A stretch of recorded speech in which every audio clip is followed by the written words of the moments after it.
بسم اللہ الرحمن الرحیم۔ معزز ناظرین، یہ کہانی ہے دنیا کے سب سے ظالم اور درندہ صفت انسان چنگیز خان کی، جو اپنی زندگی میں کوئی بھی جنگ نہیں ہارا۔ اگر تاریخ کے سب سے ظالم اور خطرناک لوگوں کا ذکر ہوگا تو چنگیز خان کا نام آپ کو سب سے اوپر ملے گا۔ دنیا میں چنگیز خان سے جڑی ہوئی بہت سی کہانیاں موجود ہیں، لیکن چنگیز خان کے مرنے کے بعد منگول زبان میں لکھی گئی کتاب دا سیکرٹ ہسٹری آف منگول چنگیز خان کے بارے میں وہ باتیں بتاتی ہے جو شاید بہت سے لوگوں کو نہیں معلوم۔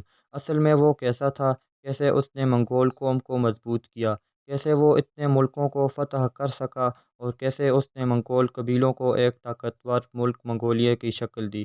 سن 1206 سے لے کر سن 1227 تک اس نے دنیا میں اپنی ملکیت بنائی اور دنیا کے 22% حصوں کو جیت لیا۔ چین سے لے کر ازبکستان، روس، افغانستان، افریقہ، Japan, Siberia, Iran, Iraq, Bulgaria اور ہنگری تک چنگیز خان کی حکومت تھی۔ ہندوستان میں مغل سلطنت کی بنیاد رکھنے والے بابر سے لے کر بہادر شاہ ظفر تک سب ہی بادشاہ چنگیز خان سے ڈرتے تھے۔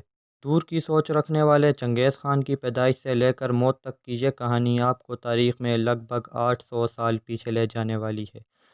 سن 1162 میں منگولیا میں کیلونٹ امپریس میں پیدائش ہوئی تھی چنگیز خان کی۔ چنگیز خان کا اصلی نام تیموجی تھا۔ چنگیز خان کے والد کا نام یسوکھائی۔ وہ منگول قبیلے کا بہت بہادر سردار تھا جس نے اپنے دشمنوں کو شکست دے کر اپنی سرداری کو حاصل کیا۔ آگے کی کہانی میں آپ کو یہ پتہ چلے گا کہ چنگیز خان نے اپنی زندگی میں کئی لڑائیاں لڑیں، جس کی وجہ سے اسے خان کا نام دیا گیا۔ اس کا نام تیموجن سے بدل کر چنگیز خان کر دیا، جو بعد میں چنگیز خان ہو گیا۔ خان کے نام سے ایسا لگتا ہے وہ مسلم تھا، لیکن ایسا نہیں ہے۔ چنگیز کی ماں کا نام ہولائن تھا۔ جب چنگیز خان پیدا ہوا تو اس کی ہتھیلی پر ایک خون کا دھبا تھا۔ اس وقت کے دانا لوگوں نے پیشن گوئی کی تھی کہ لڑکا اپنی جوانی میں بہت سی لڑائیاں جیتے گا اور اس کی تلوار پر کسی نہ کسی کا خون ہر وقت رہے گا۔ چنگیز خان جب تقریباً 12 سال کا تھا تو اس کی شادی بولٹے نام کی ایک لڑکی سے طے کر دی گئی۔ وقت پر لگا کر اڑتا رہا۔ چنگیز خان نے 18 سال کی عمر میں تلوار اٹھائی اور 40 سال کی عمر میں وہ بادشاہوں کا بادشاہ چنگیز خان بن گیا۔ چنگیز خان بچپن سے ہی نڈر اور بہادر تھا۔ یوں وقت گزرتا گیا اور آخر کار 1775 کو اسے اپنے قبیلے کا سردار بنا دیا گیا، مگر اس کے اپنے ہی قبائل کے آپس میں جھگڑے شروع ہو گئے۔ اس نے تمام قبائل اور حلقوں کو اپنے زیر اثر کرنے کے لیے سمجھداری کا مظاہرہ کرتے ہوئے سب قبائلی سرداروں کو جمع کیا اور مل کر دیگر علاقوں کو فتح کرنے کا منصوبہ پیش کیا، جسے قبائلی سرداروں نے خوب سراہا اور اس کی دانشمندی کے قائل ہو گئے اور اسے متفقہ طور پر اپنا سردار تسلیم کر لیا، اور دریائے منان کے قریب مجلس میں اسے چنگیز خان کا خطاب بھی دیا گیا۔ چنگیز خان نے اپنی ذہانت کے بل بوتے پر منگول سلطنت کو ایک مضبوط ریاست کے طور پر متعارف کروایا۔ اس نے منگول سلطنت کی فوج کی تعمیر نو کی اور دیگر اداروں کو بھی مضبوط کیا۔ اس نے فوجی تنظیم کے جو اصول متعارف کروائے وہ صدیوں تک فوجی ماہرین کے لیے مشعل راہ کا کام دیتے رہے۔ اس نے چین کو 2 مرتبہ فتح کیا اور 1214 اور 1218 میں 2 چینی ریاستوں ہیا اور کن پر قبضہ کر دیا۔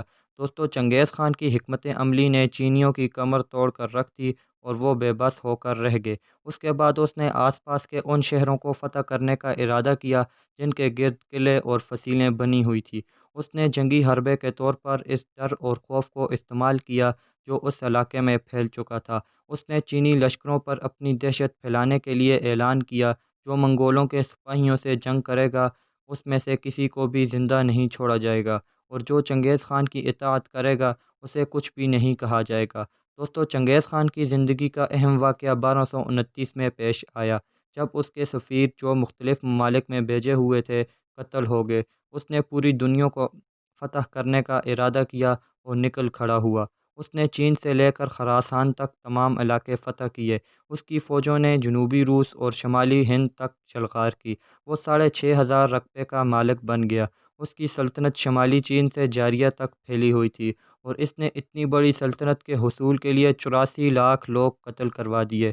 اس لحاظ سے اسے تاریخ کا سفاک ترین حکمران بھی سمجھا جاتا ہے۔ مگر یہاں سوال یہ پیدا ہوتا ہے کہ آخر کار ممکن کیسے ہوا؟ چنگیز خان نے آدھی دنیا کو آخر فتح کیسے کیا؟ دوستو، یہ ایک بہت ہی دلچسپ حقیقت ہے۔ در حقیقت بچپن سے ہی ذہانت اور بہادری کی بدولت مشہور ہونے والے چنگیز خان جنگی حکمت عملی کے لیے دو فارمولے اپنائے۔ پہلا فارمولہ اس کی رفتار تھی۔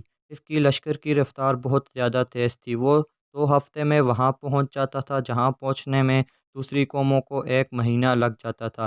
اس مقصد کے لیے اس نے پیدل لشکر ختم کر کے اپنا سارا لشکر گھوڑوں پر منتقل کر دیا۔ اس کے ہر سپاہی کے پاس 3 گھوڑے موجود ہوا کرتے تھے، لہذا چنگیز خان کا لشکر بغیر رکے اور بغیر تھکے آگے بڑھتا چلا جاتا تھا۔ دوستو، دوسرا فارمولہ اس کی ٹیکنیک تھا، کیونکہ منگول فوج کے لوگ تاتاری لوگ تاریخ کے وہ پہلے لوگ تھے جو گھوڑوں پر بیٹھ کر تیر چلا سکتے تھے۔ اس سے پہلے دنیا اس طریقے سے واقف نہیں تھی، اور اس سے پہلے جسمانی قوت کو جنگوں میں رفتار اور ٹیکنیک سے زیادہ اہمیت دی جاتی تھی۔ چنگیز خان کا لشکر بہت ہی ظالم اور سفاک تھا۔ جب بھی کسی شہر یا علاقے کو یہ لوگ فتح کرتے تو اس جنگ کے دوران ہلاک ہونے والے لوگوں کی کھوپڑیوں سے مینار بنایا کرتے تھے۔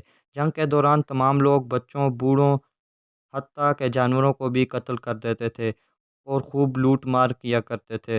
دوستو، چنگیز خان 1227 میں ایک جنگی مہم کے دوران مارا گیا، جس کے بعد اس کے بیٹوں نے اسے اس کے غلاموں، بیویوں اور گھوڑوں کو ذبح کر کے اس کے خزانے کے ساتھ کسی نامعلوم جگہ پر دفن کر دیا۔ یوں چنگیز خان کی قبر 800 سال تک دنیا کی نظر سے اوجھل رہی، مگر اکتوبر 2004 میں چنگیز خان کا مقبرہ دریافت ہوا اور دنیا کو پہلی بار اس کے مال و دولت اور شان و شوکت کا اندازہ ہوا۔ دوستوں، مجھے امید ہے آج کی ہماری ویڈیو آپ کو پسند آئی ہوگی۔ اسے اپنے دوستوں کے ساتھ شیئر کیجیے۔ مزید اسی طرح کی ویڈیوز کے لیے آپ ہمارے چینل کو ضرور سبسکرائب کیجیے۔